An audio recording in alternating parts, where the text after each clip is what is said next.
बहुत लोगों ने मुझे कमेंट में ऐसा लिखा है कि हमें न्यूमेरिकल्स के ऊपर एक अलग से वीडियो चाहिए। तो फिर इस वीडियो में आई will be going chapter wise and I will be telling you कि हर एक चैप्टर में से किस प्रकार के न्यूमेरिकल्स आते हैं और आपको वो कैसे प्रैक्टिस करना है। तो चैप्टर 1 इज़ फोर्स। फोर्स में आपको टॉर्क बैलेंसिंग का न्यूमेरिकल आएगा ही आएगा। वो ऑलमोस्ट हर एक साल आता रहता है। आपको कुछ नहीं करना होता, आपको सिर्फ anti clockwise movement is equal to clockwise movement करना होता है। कैसे करना है मैं आपको सिखाता हूँ। आपके पास एक लीवर होगा, ओके। देन आपको उसके फलक्रम से जो ऑब्जेक्ट जो टंगा हुआ है, मतलब जो अटैच्ड है, उससे उसका distance is R and the weight of the object is M G. Obviously जब फिर जो क्वेश्चन में दिया होगा उस ऑब्जेक्ट का weight, that is the force that that object is applying on that rod. And R cross F, मतलब ये L into F will be your torque. अब आप अपने लॉजिक से सोचो कि अगर ये यहाँ पर वज़न दे रहा है, तो थोड़ा विजुअलाइज करो कि ये अगर यहाँ पर वज़न दे रहा है तो फिर ये इस तरफ मूव होगा। That is it will be moving in anti clockwise direction and we take anti clockwise direction as positive here, done, and clockwise as negative. तो यही जो छोटा कंसेप्ट है that W one into L one is equal to W two into L two, it will happen as body is in equilibrium.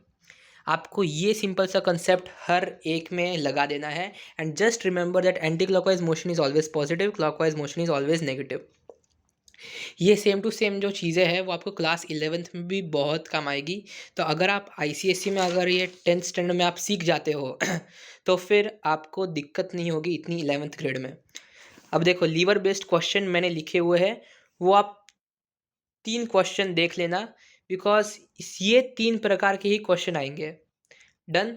And अगर आपको ये notes चाहिए, ये notes are absolutely free of cost, they are in the description down below. Second chapter is work energy power. Work में आपको ये formula याद रखना है, F S cos theta. Now what is cos theta? Cos theta is the angle between force and displacement. बहुत ही simple numerical आएगा अगर आएगा तो इससे, बट इससे न्यूमेरिकल कम आने का चांस है। Mostly numericals will be asked from the conservation of energy. वो आप बचपन से करते आ रहे हो, M G H equals to half M V square.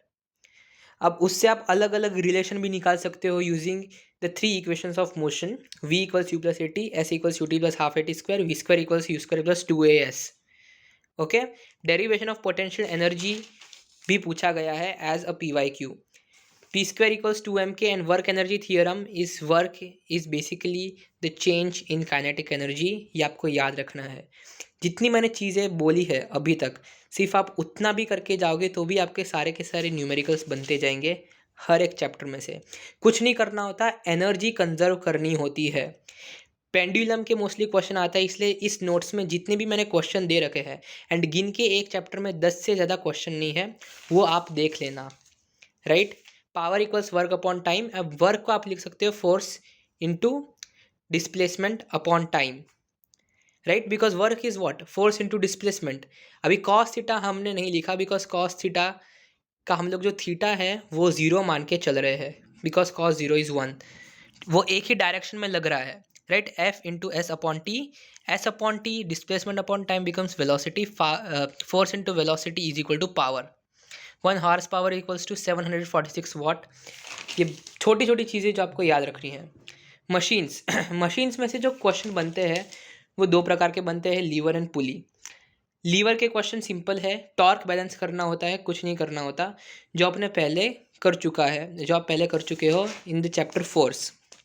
अब पुली में कुछ नहीं होता, आपको tension you have to apply away from the string and it is always a pulling force, it is never a pushing force. जितने भी मैंने diagram बनाए हैं नोट्स में आप देख लेना, बिकॉज ये जो डायग्राम है वो मेरे साल के बोर्ड पेपर में भी आया था ड्रॉ करने के लिए, एंड आपके इसमें भी जो भी पेपर होगा वो मेरी नोट से ही आने वाला है, आप देख लेना। एंड मैंने पी वाई क्यूज़ का एक अलग सेक्शन बनाया है just for you to refer to those P Y Qs. Mechanical advantage के क्वेश्चन आते ही आते हैं, कुछ नहीं करना होता आपको मैकेनिकल एडवांटेज में लोड अपॉन एफर्ट करना होता है। अगर आपको लोड सिंपल निकालना आता है, एफर्ट निकालना आता है, तो फिर आपके वो क्वेश्चंस बन जाएंगे, कुछ हार्ड नहीं होता। Just remember that tension is applied along the rope, along the string, and away from the pulley.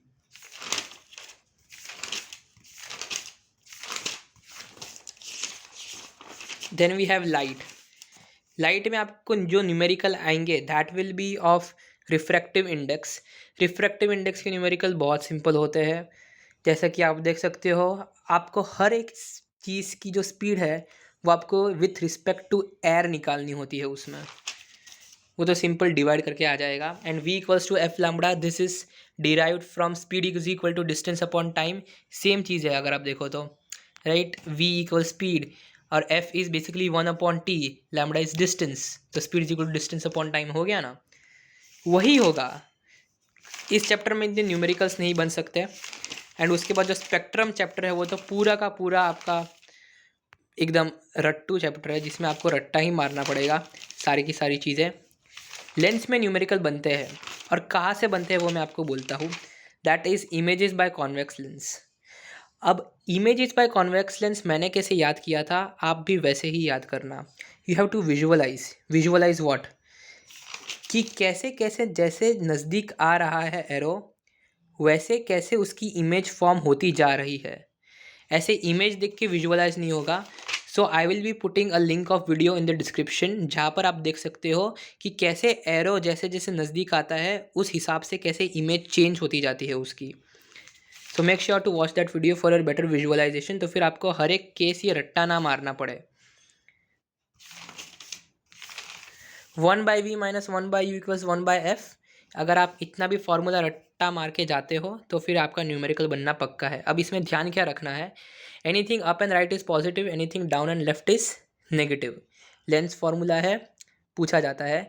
Magnifying power का बहुत रेयरली यूज़ होता है, बहुत रेयरली, बोर्ड वालों ने भी नहीं पूछा।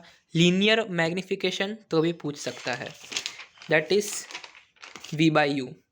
अब साउंड चैप्टर में से इको के ऊपर क्वेश्चन आते ही आते हैं, बोर्ड में भी आए हैं, PYQ बहुत। उसमें आपको एक चीज़ याद रखनी है कि जो आप डिस्टेंस लोगे, देखो it's the same thing, speed equals to distance upon time, but आपको अपना दिमाग लगाना है।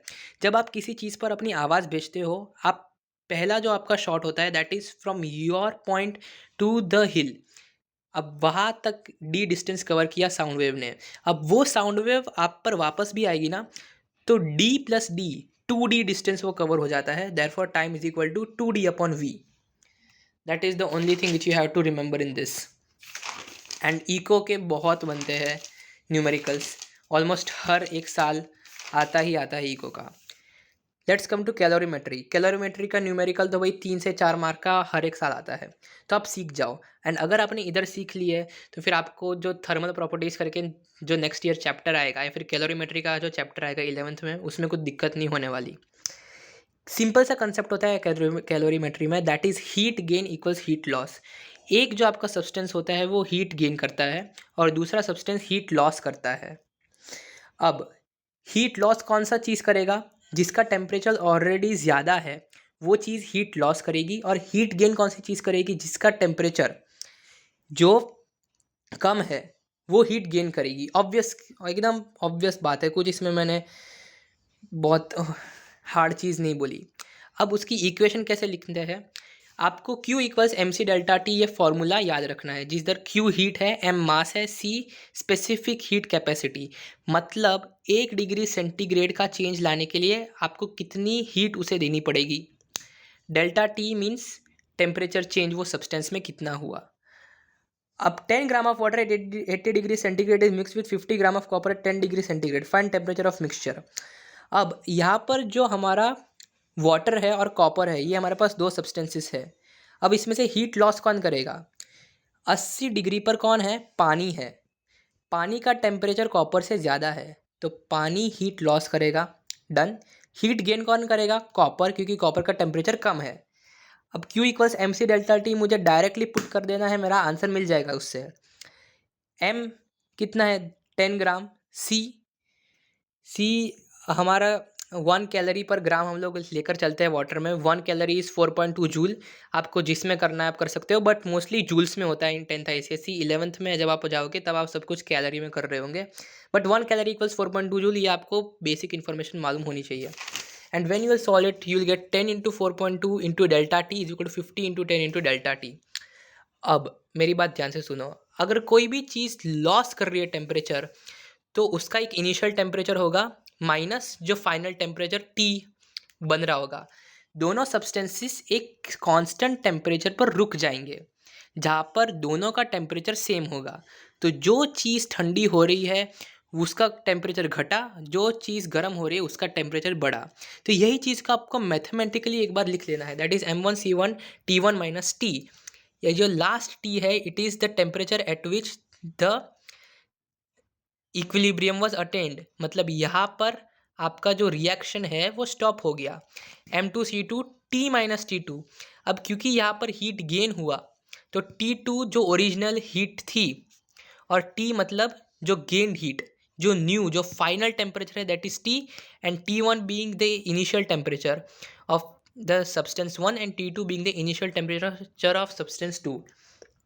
राइट, मैंने इसे लिखा भी है मेरी नोट्स में, तो मेरी नोट्स आप प्लीज़ 3 बार तो पढ़ लेना before going to your before going to attempt before going to appear your exam. Sorry, मेरे को 3 बार बोलना पड़ा।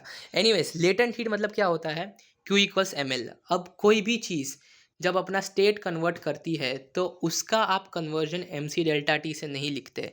अगर बर्फ़ पानी बन रहा है तभी आप Q इक्वल्स ml यूज़ करेंगे। अगर पानी भाप बन रही है, अगर पानी वेपर बन रही है तो फिर आप Q इक्वल्स ml यूज़ करेंगे, फिर आप Q equals mc delta T use करेंगे। क्यों? क्योंकि कोई भी चीज़ अगर अपना स्टेट बदलती है तो तभी वो अपना टेम्परेचर नहीं बदलती, क्योंकि जो उसकी एनर्जी होती है वो उसके स्टेट कन्वर्जन में चली जाती है। अब जब एक बार स्टेट कन्वर्जन हो जाए फिर जो एनर्जी होती है then it is use to change the temperature. Done, ये मैंने आपको संक्षेप में समझा लिया। रेडियो एक्टिविटी में आप ये अल्फ़ा एमिशन का याद करके जाना, बहुत सिंपल होता है A-4 Z-2, क्योंकि हीलियम निकलता है। बीटा एमिशन में A सेम रहता है, जो Z होता है वो बदलता है, Z being the atomic number. Current electricity में तो बहुत प्रैक्टिस की ज़रूरत है, बट इसमें भी जो सिंपल होते हैं आप PYQ के हिसाब से प्रैक्टिस करके जाना। कुछ नहीं होता, सीरीज़ पैरेलल रेजिस्टेंस निकलता है, राइट। सीरीज़ में कैसे कैलकुलेट करते हैं, डायरेक्टली आपको ऐड करना होता है, कुछ उसमें बड़ी बात नहीं होती है। मगर पैरेलल में क्या होता है, आपको वो निकालना होता है 1/RP equals 1/R1 plus 1/R2 plus 1/R3 1/Rn तक। V equals IR। आपको सारी की सारी जो बेसिक इक्वेशन है वो आपको याद होनी चाहिए। इसके लिए कुछ ट्रिक नहीं है, आप PYQs उठाओ इसके करंट इलेक्ट्रिसिटी के and just solve those numericals. Try to solve those numericals after memorizing all the formulas. That is the only trick for this. Electromagnetism में न्यूमेरिकल्स तो नहीं आएंगे, जो है थियरी है। इसमें तो टर्न्स रेशियो मेरे टाइम पे पूछा गया था, step up transformer step down transformer पूछा गया था, ये आप पढ़ लेना, आपके टाइम में भी पूछा जा सकता है। एंड लास्ट चैप्टर, ये अर्थिंग वाला चैप्टर कौन सा है, लास्ट वाला, that is house hold circuits. इसमें भी कुछ हमारा न्यूमेरिकल बनने की कोई भी क्षमता नहीं रखता है चैप्टर। जितने भी न्यूमेरिकल टाइप क्वेश्चन बन सकते थे मैंने एक्सप्लेन कर दिया है।